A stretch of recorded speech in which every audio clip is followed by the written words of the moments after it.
종목을 보유하고 있을 때 꼭 체크해야 되는 것에 대해서 오늘 말씀드리려고 하는데요. 특히나 종가 베팅을 할 때는 요거를 꼭 체크를 해주셔야 됩니다. 종목을 하나 보면서 설명을 드릴게요. 스튜디오 산타클로스라는 종목인데 이 종목이 20% 이상 급등을 했다가 상승을 어느 정도 지켜주면서 마감을 했었거든요. 1월 4일의 일이었는데 장이 끝나고 나서 공시가 하나 뜨면서 시간에 급락을 하고 그 다음 날에 무려 마이너스 26%에서 시작을 했습니다. 만약에 상승했을 때 종가 베팅을 하거나 들어가신 분들은 그 다음 날 아침부터 크게 맞고 시작을 했겠죠. 왜 스튜디오 산타클로스가 이렇게 큰 개파락을 했냐면 바로 추가 상장 공시가 나왔기 때문인데요. 1월 4일 장 끝나고 4시 16분에 추가 상장 공시가 나왔었죠. 스튜디오 산타클로스가 무상증자를 결정을 했는데 한 주당 5주씩 배정하는 무상증자를 결정을 했었습니다. 그래서 이날 기존에 상장돼 있던 물량의 5배의 물량이 되는 5,420만 주가 추가로 상장된다고 공시가 나온 거예요. 이렇게 큰 물량이 상장이 되면은 매도 물량으로 나오는 경우가 많거든요. 그럼 매도 물량이 쏟아질 예정이니까 며칠 뒤에 추가 상장 공시가 대규모로 뜨게 되면 주가가 하락하는 것은 당연한 수순입니다. 그런데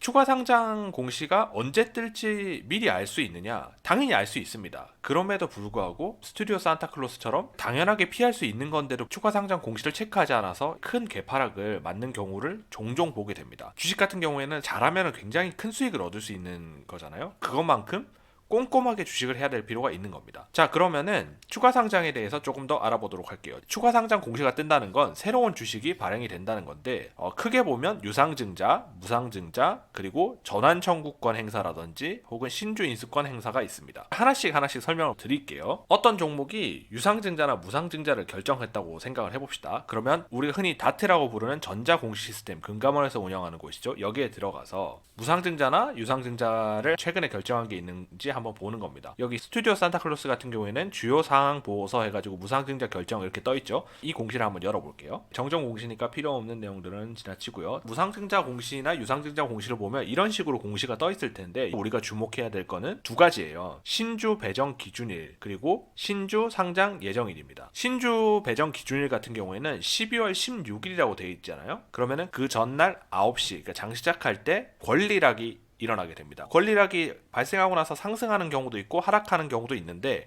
어쨌든 권리락을 당하게 되면 유상증자나 무상증자에 참여할 수 있는 권리가 주어지는 대신에 내가 가지고 있는 주식의 가격이 강제로 조정이 되거든요. 그게 싫으신 분들은 권리락을 피하시는 게 좋습니다. 12월 16일이면 그 하루 전날 12월 15일 날 이루어지겠죠. 근데 그날이 만약에 주말이거나 공휴일이다.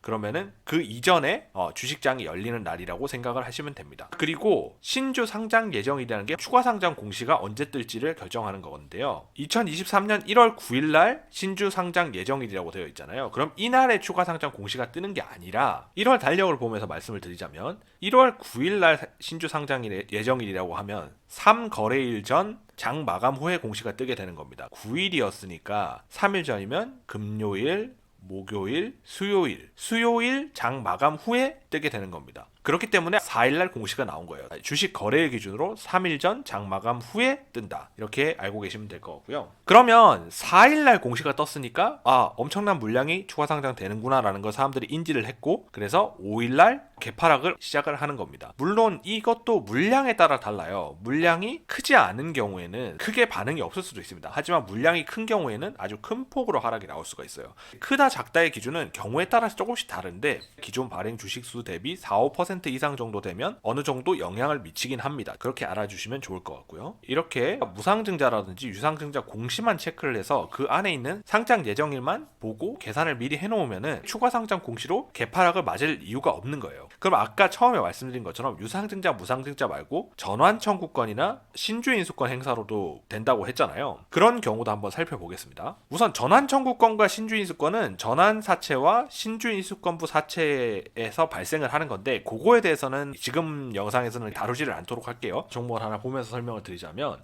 애니플러스라는 종목입니다. 12월 15일 날 전환 청구권을 행사했었죠.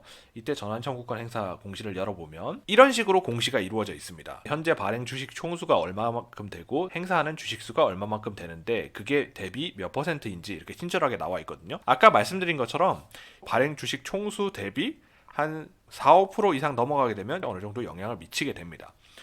전환 청구권 행사를 보시면서 언제 추가 상장 공시가 뜨는지 알 수가 있냐면은 아래쪽에 보시면 상장일 또는 예정일이라고 나와 있죠. 1월 12일이라고 나와 있습니다. 그것보다 3거래일 전에 공시가 뜨겠죠. 그 공시가 1월 9일에 뜬 것을 알 수가 있습니다.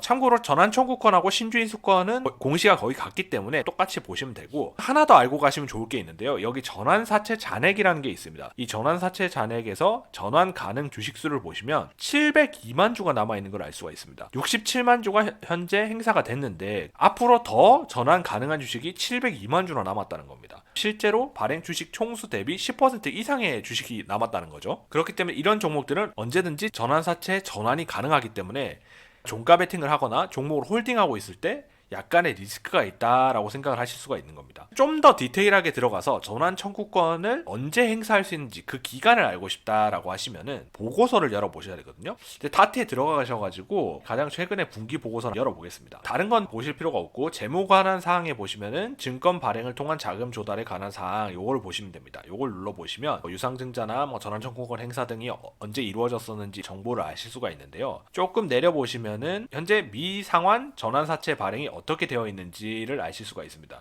현재 전환사채가 이런 식으로 발행이 되었고 전환 청구 기간이 이때부터 이때다. 이 기간 사이에 여기 있는 전환 가능 주식수 요만큼의 물량을 전환을 해줄 수가 있다. 그리고 그 전환 가액은 요만큼이다 라는 게 적혀 있습니다. 리스크를 최대한 줄이고 싶으시면 이렇게 보고서를 들어가셔가지고 전환사채라든지 아니면 신주인수권이 나올 수 있는 것들이 있는지, 가능 기간이 아니면은 물량이 아무리 많아도 어차피 나올 수는 없거든요. 가능 기간이 맞는지 체크를 해주시고 물량이 얼마나 많은지도 한번 체크를 해주시고, 아까 말씀드린 것처럼 유상증자와 무상증자 최근에 이루어졌는지, 그리고 최근에 이루어졌다면 언제 추가 상장이 되는지, 언제 관리력이 되는지를 체크하시면 훨씬 더 리스크가 없는 매매를 하실 수 있을 겁니다. 오늘 영상은 여기까지고요. 도움이 되셨다면 구독, 좋아요 부탁드립니다. 감사합니다.